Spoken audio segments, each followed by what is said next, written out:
It should be all the discovery on. I already got one, but there was one in the digital form. Yes. In the digital form.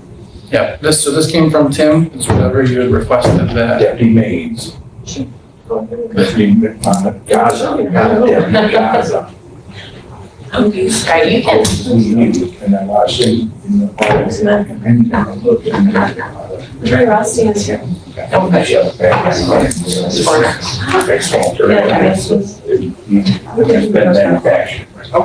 So yeah, that should be everything. You should have everything that we have at this point now. Okay. Okay, you guys ready to go on record? Yes, Your Honor. Okay, I apologize, I feel like I might sneeze again, so. You're fine. Okay. 25T01947FY, people of the state of Michigan versus Robert Wayne Sigsbee. Counsel, if you can place your appearance on the record, please. Good morning, Your Honor. Kent Wallace on behalf of. And Mr. Sigsbee, can you state your name? Robert Sigsbee, Executor, Beneficiary Trust. All right, thank you. Okay, we are here today on a PCC. I know that there have been some discovery going back and forth. Last time, actually, we were scheduled for an exam and one of the police witnesses had an injury and couldn't be in court. That's what my notes state, and so we set it for a probable cause conference for today. We're back today. I am hoping that both parties are going to tell me that we're ready to set this for exam again and that there are no further issues. Yeah, so Your Honor, to start, regarding the discovery, I have just provided Mr. Sigsbee with a flash drive that should have all of the requested discovery on it. There is a proof of service given to Mr. Sigsbee, and I asked if I could approach to give one to the court for the case file. All right, thank you. Thank you, Your Honor. As for an exam, I have been able to talk to Sergeant Lenowitz regarding the officer. He is able to attend court now, so we are ready for an exam date. All right. And we would just ask that at the end of December. That's the only, he needed like another week or something before he was able to walk, so we would just ask that it be set for a December date. Mr. Sigsbee? Well, I'm gonna need more time, because I'm gonna need time for this FOIA.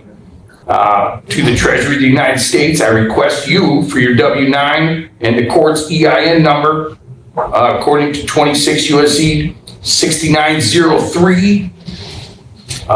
And I think I feel I need to submit to the IRS a 3949A form on what's happening here. So I'm gonna need to see a copy of your W-9. Can you say that on the record, please? I will, but I'm waiting for you to finish. Oh, thank you, that is elegant, thank you kindly. And, I'm looking for a dismissal for this frivolous cause under 12B of the Federal Rules of Civil Procedures. All of them, all 7, are being violated right here on its face. So I'm gonna need to request your W-9 and the court's EIN number. This is a taxable event. And, I need to submit a 3949 to the IRS. I need time to send to a FOIA to the Treasury of the United States under 26 U.S.C. 6903 for the record, to be reserved on the record to correct the record. Okay, all right, so your request for a W-9 or an EIN for me, that request is denied. That's not necessary nor relevant. No, I don't even know if I have an EIN. I don't think that I You do. No, don't interrupt me, please, remember. I apologize. I don't know, the court might have one because court actually has employees, but I don't have employees, so I don't have one. But either way, the request is denied. It is not relevant to this case and it is not necessary. And frankly, it's not anything that you need really in any situation involved in this case. The request for dismissal is also denied. There are no rules being violated here. In fact, the court has been more than lenient with you, Mr. Sigsbee, on your requests and different things that you stated and filed and everything. And so that request for the dismissal is denied. Rules of federal civil procedure don't even apply in this hearing. And so, those rules are irrelevant. I encourage you, though I'm not giving you legal advice in any way, I encourage you to focus on the Michigan court rules that apply to this hearing. Those would probably be a better quote than the federal rules of civil procedure.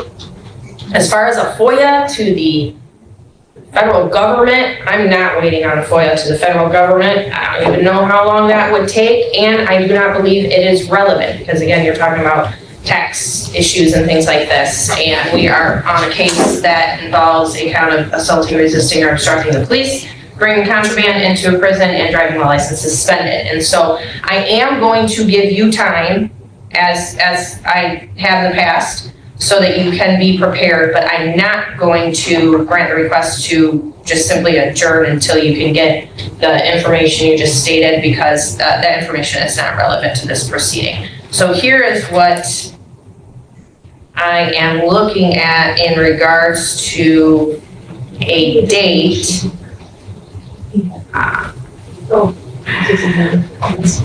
I want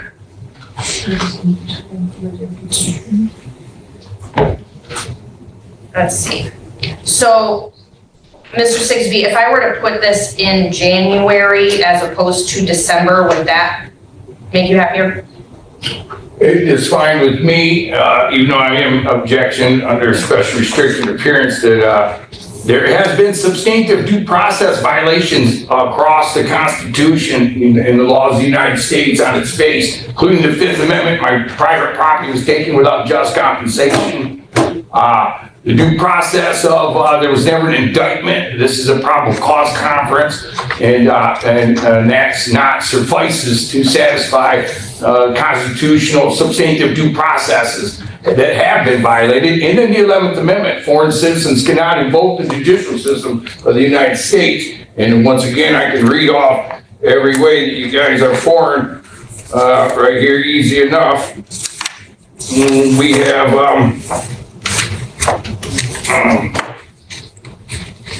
so we're looking at under 4J, Federal Rule of Civil Procedures, all courts, jurisdictions, and immunities fall under foreign state 22 USC 92, 12 through 13, foreign relationships.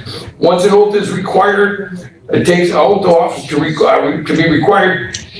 11th Amendment, foreign citizens are not cannot invoke the judicial powers of the state.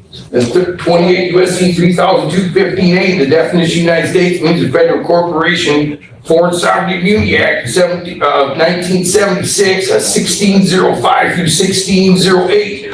The government is liable for violating sovereign people's rights. And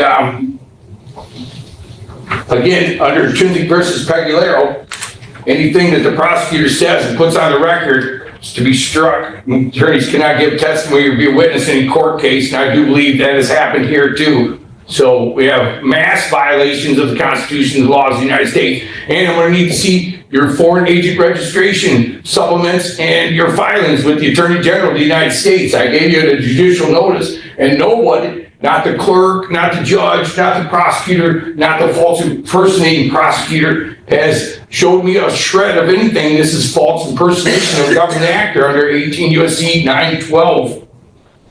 Okay. The other issues that Mr. Sigsbee brought up earlier, he's brought up on a couple different occasions. That's why I didn't really give you a chance to speak, Attorney Wallace. I apologize, but I believe I made rulings on those things before as well. Was there anything you wanted to say in response to what you just said?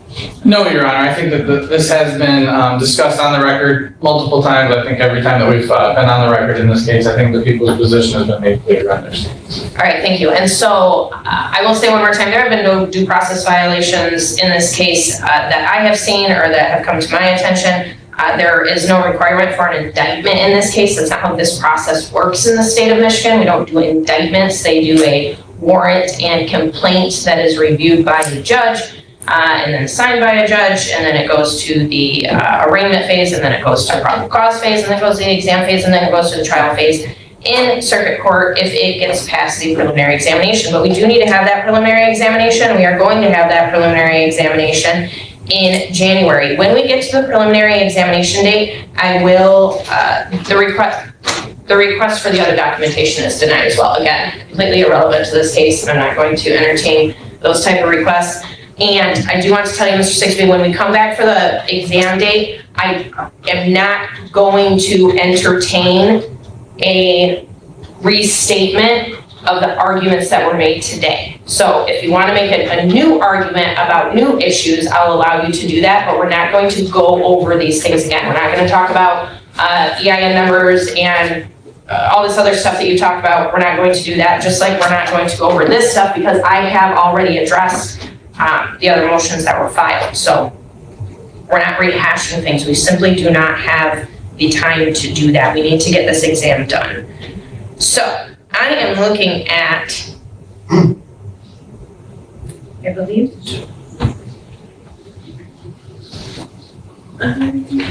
January. We have all of it.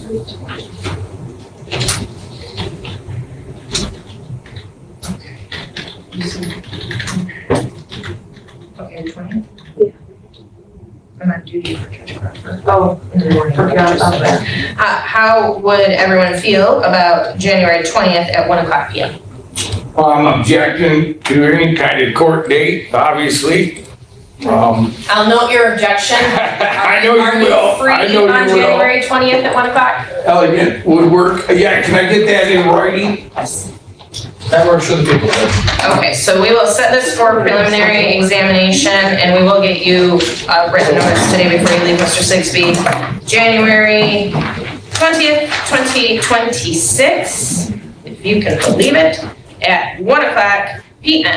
All right? Preliminary exam. Preliminary examination, so make sure to bring documentation witnesses, that's the time when I'm gonna hear those things, to establish whether or not there is probable cause to believe that a crime exists or a crime has been committed. A crime has been committed by you, Mr. Sigsby, and has been committed in this venue being Genesee County. And if probable cause is established, then the matter will move on to your actual trial in the circuit court, if probable cause is established. Thank you, Your Honor. Good, okay, thank you, everybody. I did. Oh, I understand, I just want to give it back to you. Thank you.